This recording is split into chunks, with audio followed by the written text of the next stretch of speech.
Très chers téléspectateurs, bonjour, bienvenue dans votre émission Éducation et Développement. Éducation et Développement, c'est votre émission que vous aimez beaucoup. Ça passe sur Canal Congo Télévision émettant de Kinshasa. Aujourd'hui, nous allons recevoir pour la deuxième fois professeur Simikilo Show. Il est professeur des universités et responsable de la librairie Sim Livre pour les Grands Lacs sur le boulevard du 30 juin. Éducation et développement tozolobela basorti ya baéducation mokongo ya lelo ya mbotokota mama likambo professeur Simikilosho, bonjour. Bonjour.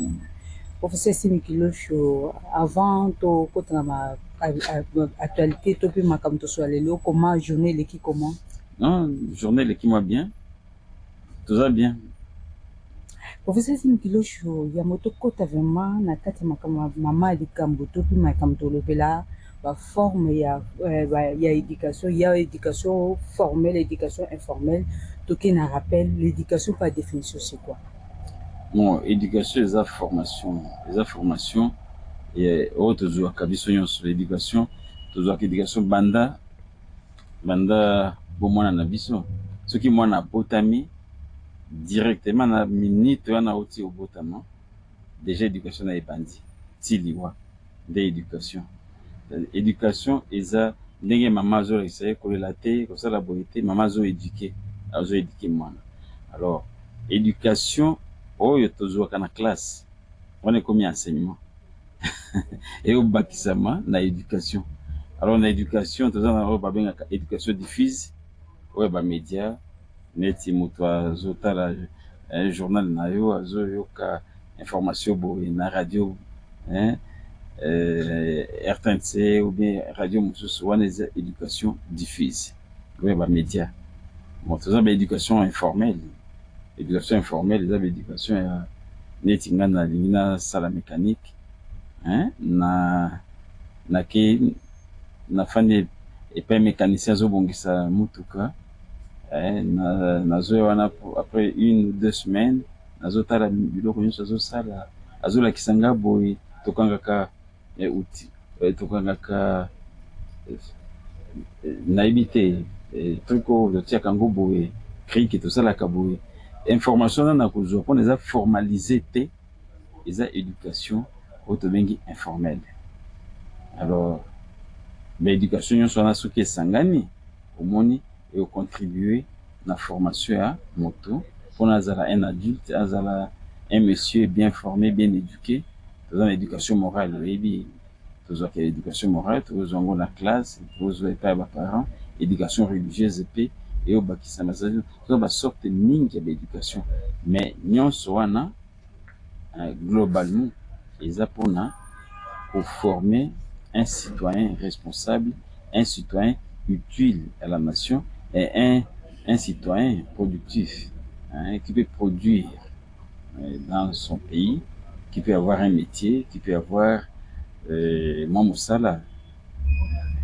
Professeur Simikilosho, nano éducation formelle babengizani. Éducation formelle, éducation tozwaka mingi na classe. C'est-à-dire boyebi que chapitre premier tozwaka deuxième chapitre, troisième, quatrième na pratique et tokosala bo eza formel eza na forme suivi eza forme oyo olanda lelo moto mosusu akoya lobi akoya kozwa même formation moto mosusu eza forme eza pratique eza théorique eza déjà structuré yango olobi eza formel eza na une certaine forme oyebi ke soki oyo otanga peinture soki oyo otanga mécanique soki oyo otanga n'importe quelle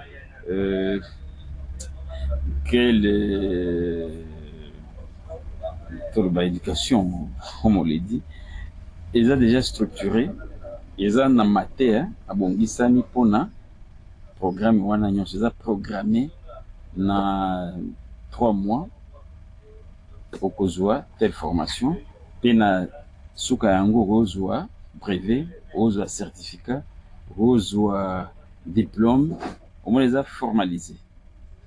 Ce qui est différent na éducation diffuse, non diffuse on les a journaux yo moko komi formé Éducation informelle, les différentes éducations informelles. Informel, les éducation tozui et contribuer à la formation d'abisso, mais tango et contribuer à la formation d'abisso, on n'a pas besoin de formaliser ça. On n'a pas besoin de nous apprendre en disant au premier chapitre, on va étudier ceci, au deuxième, au troisième, au quatrième, et puis à la fin, vous aurez un diplôme ou un certificat. Éducation informelle, c'est une éducation utile que nous recevons sans toutes ces précautions-là, sans toutes ces formes-là qui sont régies par une institution, par une école ou bien par un formateur. Ce sont des formations que nous recevons sans toutes les structures, tous les protocoles exigés par une éducation. Donc, il y a une conséquence de effet. Professeur Simikilocho, quels sont les effets ou conséquences positives de l'éducation informelle? Non, information, éducation, tout d'abord, toute éducation est bonne. Toute éducation est bonne. Alors, avantage, il y a éducation, tout le monde a l'éducation normale, l'éducation autre jour dans la classe, ils ont programmé, ils ont un programme tout Hollanda, et puis éducation normale, la classe ou bien à l'école, bah il que motoboya a une compétence de côté. Bah qu'on dit maté que motoboya lingi aya ko former. Ça va? Il faut vous avoir la capacité intellectuelle, il faut vous avoir un niveau pour éduquer moto. Alors, nous, on a que la première, il faut tel enseignant. La deuxième, la troisième, la quatrième, et ça, bien structuré, bien coordonné. Et puis, les programmes aussi, même chose. Et les livres sont là. Et les documents, c'est bien documenté. Et puis, tout est bien formalisé. On a les éducations. Alors, avantage, il n'y a pas de raté. Vous voyez que Tobanda qui na janvier, na septembre déjà programme, ils ont acquis des photos avancées. Na janvier, février, il faut déjà tout ce semestre na tel mois, tel autre mois.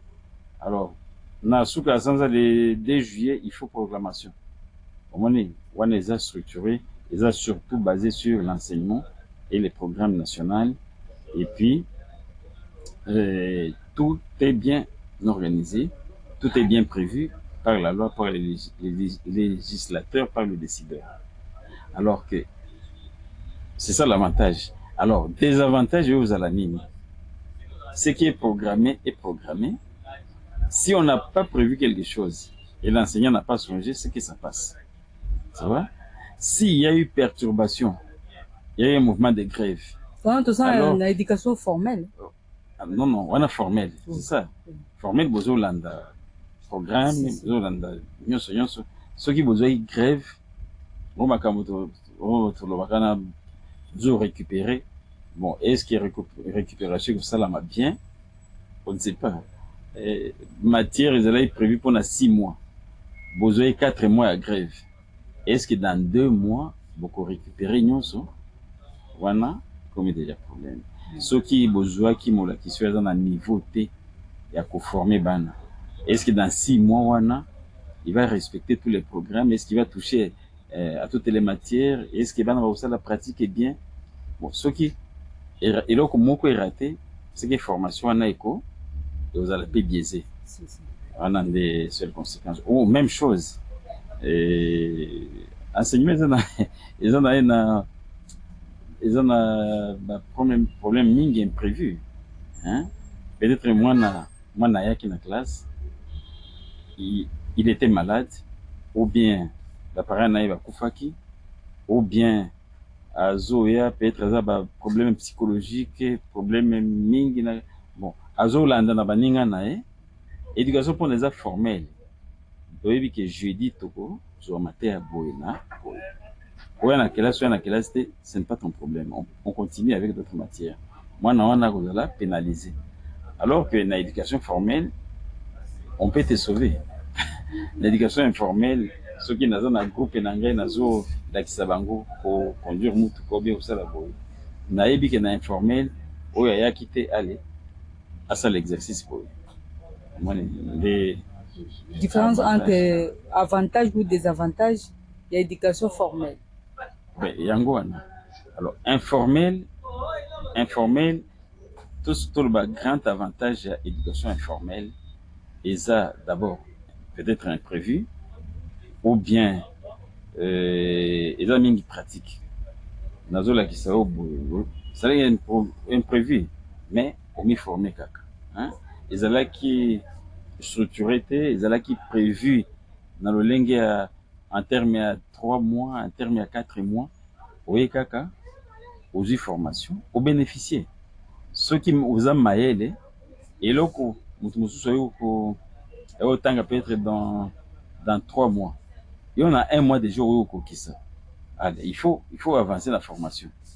Au moins l'avantage yango. Mais formel, il faut aussi les 6 mois. À tous on a maël na yo kokisa na ni période de wana. Alors informel na yo tanga na yo zo technique mo boy ou bien nazo dans la formation moko songolo. Alors tango formateur na ngai amoni que naza maël mingi. Oletangisa ngai A, B, C dans 3 jours, dans 1 heure, nasi na bongi déjà, nasi na yebi déjà. Allez, avantage à cause de matière mususu. Aye na matière mususu wana, dans 1 semaine, nasi na silisi yango. Et puis, tout le dans 2 mois, oui, mais yoza maël mingi, aussi silisi na yo. Ça va?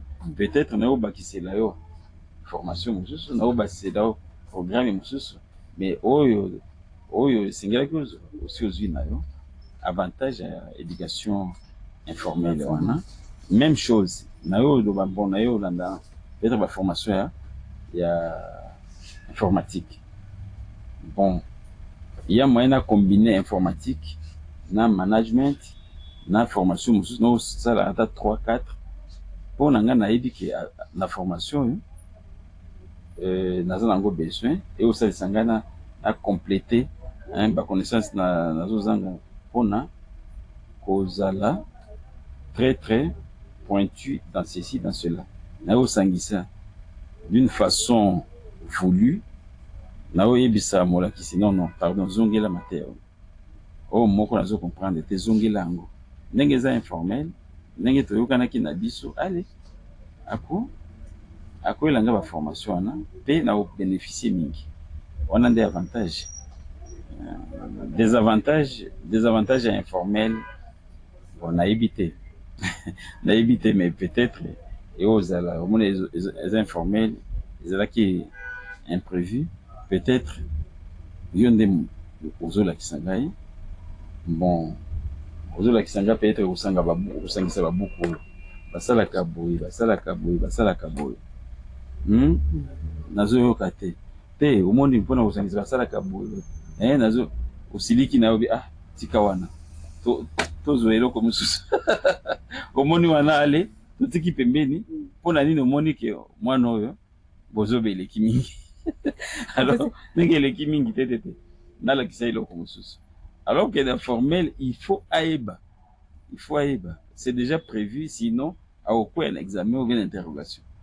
Professeur Semikilo Shoto, ben phénomène tout peu moussala ba chauffeur le lot au moins accident belé ba chauffeur be ba formation dans l'informel le lot moins ba accident ba notre côté na janvier sotali yo kao 207 ba kabona des personnes ba tout temps ba profit est-ce que ça fait payer à cause de formation beaucoup c'était pour ba chauffeur est-ce que code de la route on ba respecter ngo ba so makata mikanda ba ko ya ba code de la route ba respecter ngo comment ko ça boto comment les chauffeurs vont conduire na RDC surtout na capitale où tout vont comment non on a ça complexe pour nos raisons ils a ébélé ba raison d'accident ils a ébélé bon toyebi que za formation ils a pena ba chauffeur ba mingi bazo tanga ba chauffeur est-ce qu'ils ont même la volonté hein est-ce qu'ils sont vraiment préparés à ça ils ont ba chauffeur mususu omoni que azo lingaza la chauffeur pour nous en moussalate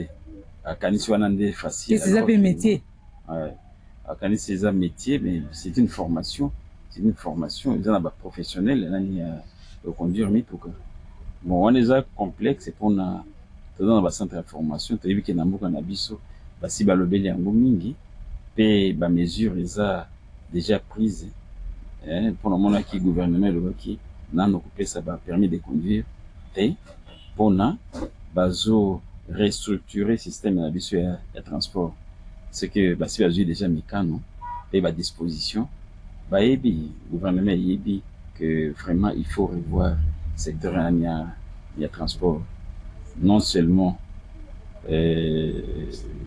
qui va conduire comment s'entraîner pour passer et occuper sa mikanda et puis aussi état la route nous soina les aba facteurs au bon considérer pour na accident et qui t'a mamoké. Professeur Simikilo Show, vous êtes professeur, vous côtoyez étudiants basi pe mibali ya ndenge na ndenge soki ba étudiant oyo ba yebi no ba yebi to ki koza professeur na ba institut supérieur minene na école Congo démocratique bakoki okoki ko reprocher na étudiant nyonso oko reprocher bango nini po batanga malamu po lobby na biso Congo na biso to tikela ba étudiant malonga o ba osomate ya bi ba kobatela ngo lokwa liki ko bisa bango ni ba se comporter comment. Donc, on a un professeur. Bon, reproche, tout le monde la reproche était un bon enseignant, un bon formateur, félicite d'abord. Hein? Il va d'abord féliciter. Nous pouvons d'abord féliciter tous nos étudiants, tous les élèves, tous les enseignants. On les félicite parce qu'au moins, ils ont déjà eu cette bonne volonté-là d'être formés. Hein? Tant que on a mon linga, peut-être que bazo préféré kozala bakolino bien kosala mosala te bafanda kaka na ina ndako soki basi bazwi déjà courage okende ozwa formation c'est déjà bien alors to féliciter bango na nani wana na volonté wana mais maintenant to senga bango nini batia en pratique formation wana hein? Il faut bazala vraiment très attentif na matière bazozo na classe. Il faut bazala conscient na formation na bango. Bayebi ki baboti bazo futa mongo minerval bango moko bazo futa chaque jour transport pour kenda kutanga et puis avenir na bango mingi et dépendre na formation na bazozo. Alors il faut bazala conscient pour kende tegaka pour accompagner les autres. Parce que les autres vont à l'école, ngapena kinde. Non. Il faut ébaquer. Nazo kende na classe, pour na, eza structure. Pour le gouvernement, c'est Tiwana, pour na toujours amater, pour le tiabiso mayele, dans l'avenir. Vous comprenez? Alors, ceux qui m'ont nazo kende kuna, aza conscienté. Hein? Ceux qui aza conscienté. Déjà wana, makamoni ce bébé. So yaza conscienté à kosala ba travaux pratiques était à kosala ba interrogation était ba examen à kosala te à koluka ka corrompre alors que o yaza maele à kokende chaque jour prévu à la classe atangi azu ba devoir nae à préparer ba examen à préparer ba TP ba travaux nyonso aza prêt. Alors, mon examen a déjà na salle, a bandi, a juba point bien, et puis ba pratique union sur chaque cours, yangwazo landela, au moins wana, tangwa CDC, d'abord à Kosepela, aux ba point oyo, hein, c'est là aux joie, et puis ba pratique union sur yabako, à tiango na moto, alors ceux qui a eu diplôme, tango bazo embela yo alongi na vraiment alongi ya solo alongi pe ayebi ke akusala azala utile pona ye moko pona libota na ye pona famille pona mboka mais ceux qui alingi akazwa diplôme ba kabela batu nyonso diplôme to kende na zando to imprimer ba diplôme allez to kabeli batu nyonso olingi ozwa diplôme zwa olingi ozwa combien ya 100% to pesio olingi ya combien 120% de pression. Ba muso atekela ngubati. non non soki moto alingi diplôme bozwa mais ekosala nini ekosalisa na bato wana nini métier mais moto soki asali mosala atangi bien mwana atangi bien alandi mateya na ye très très bien azwi diplôme na ye ata ya 50%. Ayebi ke na mateya wana 50% wana lobi na kozala boye lobi na kosala boye lobi na koproduire boye omoni eza formation eza très très sûr et puis utile pour la nation mais oyo bitangatanga kaka mpona nakende kuna mokolo moko bakoyembela nga mpe alongi na ye et puis nakosepela na baninga wana eza formation inutile. Professeur Simikilo lelo na bandako omona mwana soki azokola baosombi bajouer ebele omwana kola azala intelligent il faut osombi bajouer ya ndenge mosusu asombaka asombi jouer ya mwana mosusu asali boye namonaki keke pa famille moko basombeli bana alphabet ya karto baye nano na ndako so opesi mwana ntanga mwana azwi 3 minutes abwaki na yango je nini parent okopesi sombela mwana na ye de façon ko ezaleka na kati ya éducation ke dès azokende okola malembe azalaka déjà na mateya malonga to bazala mpenza bien éduqué puis mwana ya classe banda premier maternelle ti na université biloko nini to mpe bisaleli nini baparent bakosombela azala nango toujours permis mpona kokolisa mayele na ye très bien azala mpenza mwana oyo kozala mpe mayele oyo kosala mosala ekotombola mboka ndoyo toloba mpe ekotombola famille na ye mpe na ye moko. Non, c'est une matière profonde. Ça jouer à bana, c'est toute une pédagogie. Toujours qu'on a pédagogie des jeux. C'est-à-dire jeu ya bana nini, bana maternelle, bawe kozwa jeu nini. Jouer nini, bawe koyela bana maternelle, bana première maternelle, deuxième maternelle, troisième maternelle. Vous comprenez? Et ça n'a pas joué, et ça fait na spécialiste va jouer. Moi, na maternelle, moi, na 5 ans, non, pardon, moi, na 3 ans, 2 ans, à eux, à jouer boy. Deuxième, c'est vrai, moi, na nyonso, après un temps, tant qu'on a joué à OCP là. Après, allez, à Kubwaka. Alors, mon beau terroir, bah, que non, tant qu'on a besoin de jouer, ça, là, oui, jouer bien à ABC. Bon, alors ça, on a peut-être 1 mois. Il va apprendre dans 1 mois, ou bien dans combien de jours. À Obokango, il faut jouer mon sous. Ça dépend. Donc, il y a toute une philosophie, il y a toute une logique dans la conception des jouets. Et dans un pays développé, au monde que bah jouer wana, bon bah ça la kata bah dessin animé, ça va spécialiste, bah pédagogue. Ça veut dire ça la jouer dans l'engue à mon côté. Il faut y baquer âge. Maturité, maturation nani ya mwana, ils ont un niveau nini, et puis aussi il a encore combien de jours, combien de temps, et puis nini, d'accord, à quoi prendre, à jouer, voilà. Ça va? Et que c'est ça qu'on les lit ça jouer, et que c'est ça qu'on tanga, et que c'est ça qu'on composer jouer, et que c'est ça qu'on décomposer jouer, et ça va jouer à dingue, voilà. Et ce que c'est ça qu'on associer, et là quoi, bâtir, on a au mususu, et ce que ça jouer peut-être à quoi? Babimisi banto nyonso bati babwaki nyonso na se mwana bana utia litoi atia iso sike ezali atia loboko ko au moins eza toute une logique, c'est-à-dire na jouer tant que mobuti azo somba jouer il faut yeba age mona na ye il faut yeba pe ndenge nini ba usala jouer wana et puis jouer wana est-ce que ozokisa mona te eza na jouer mususu peut-être ozala na l'objet mon tranchant ba objet tranchant et ozokisa mwana ou bien mwana we oli yango moni opesi mwana jouer à décomposer et puis azotia na monoko wana comme dangereux. C'est pourquoi mobote ya utala nyonso wana. Professeur Simikilo ngonga eza mokuse masoko masolo to soza kitoko makasi pe ba balanda biso ba sepe na makasi et tozo kene pona rochiter. Professeur Simikilo, que pensez-vous d'élaborer ces enfants par rapport aux 3 verbes creuser, fouiller, beiger, ne laisser nulle place où la main passe et repasse, les résultats des enfants après la mort?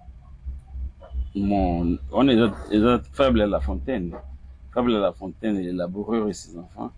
Les autres qui bana, il faut pas ça là.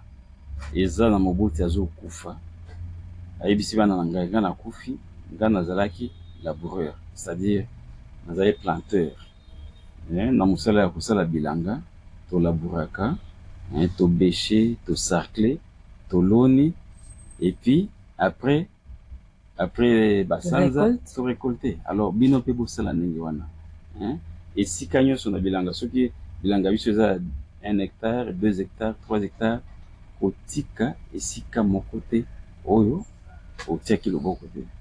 Alors eza même les sons tokoki kopesa bana na biso lelo, bana na biso basalaka misala mwana ifo asala mosala bazala te oyo bana nani ya télévision ba télécommande ya ba dessin animé ya ba téléphone. Il faut mwana asala mwana age nyonso oyo osala mosala ayebi ke papa na ngai mama na ngai asalaka bilanga nga mpe ifo na sala bilanga na ngai. Alors mama na ngai atekaka na zando ngai mpe ata nazokende ya zando te nayo mpe ete kosalisa mama kokanga biloko komema mikumba na ye ntango azokende nasalisa ye namema ata nani mapa mama akoma esika azokende ntango mama azozonga mpe nakende olandela ye comme ça namemela ye biloko mwana azosala mosala. Mwana ayeba pe ke ngai na age na ngai nakoki contribuer mpona tozwa mwa mbongo na ndenge ya bien na famille mpona libota na biso mpona tolia tosalisa baboti mpe kocouvrir sanza. Donc wana nde laboureur ayebisaki bana na ye ye azalaki na ye moto ya bilanga wimo nga naza eloko mosusu ya kopesa bino te naza na diama te naza na or te me bilanga oyo bosala yango soki nakufi po loboko na bino ekende epai nyonso wana. Soki faut bêcher, soki faut sarcler, soki faut kata matiti, soki faut zikisa matiti, zikisa yango pe lona. Après 1 semaine, 2 semaines, les cas wana esika lona ki osepela. Alors nde conseil apesaki bana basalaka, c'est-à-dire tozala bana wana ba attentif te, bana azozelaka balia bafungola monoko otina monoko maman na kosanza asanje maman na kolia otina monoko. Ça c'est pas bien pour la famille. Maintenant il faut bazala actif. Oui, très chers téléspectateurs, le professeur Simikilo Chokabale, professeur des universités et responsable et à librairie Sim Livre pour les Grands Lacs, ils ont mis la boulevard de 30 juin, non loin, il y a entrée à Willery, pour les Corans, les gens, livre, il y a domaine union sur les hommes place. Professeur Simikilo Chokabale, le mot de la fin. Mot de la fin, bande qu'on a vu sur la Congolais, baya ma librairie. C'est bilingue même quelques mots en français. Nous avons beaucoup de livres, ici. Nous avons des livres de tous les domaines. Nous pouvons dire, nous avons des livres de la mécanique, des livres de sport, des livres de droit, des livres des langues, littérature, les livres de la médecine, les livres qui parlent de la politique de notre pays, de l'histoire de notre pays, d'autres pays aussi. Et puis, n'oubliez pas que la librairie a des rayons jeunesse, des rayons des romans, des rayons de livres scolaires, manuels scolaires, que les parents peuvent venir acheter pour leurs enfants. Les enfants eux-mêmes peuvent passer voir les livres. Il y a les livres de jeunesse, il y a des séries et des séries de livres. Là, nous avons les livres d'environnement. Ici, nous avons les livres de la croissance économique, macroéconomique, microéconomique, des livres de l'éducation, des dictionnaires de toutes sortes et des livres d'informatique. Donc, que nos compatriotes viennent à la librairie Sim Livre pour les Grands Lacs, et nous sommes déjà sur le boulevard du 30 juin, juste à côté de Equity Bank, près de la Régie des Eaux, en allant vers la gare centrale. Nous sommes à la 4e maison, mais aussi nous sommes à Tombalba et en face de la TMB. Nous sommes là, et à Bukavu, nous sommes en face de l'Institut El Fadjiri. Donc, si vous venez à ces endroits-là, vous allez trouver la librairie Sim, livre pour le Grand Lac, avec autant de livres, avec des montagnes et des montagnes de livres. Au revoir, pas de commentaires à ajouter. Au revoir, ciao, à la Merci beaucoup. prochaine.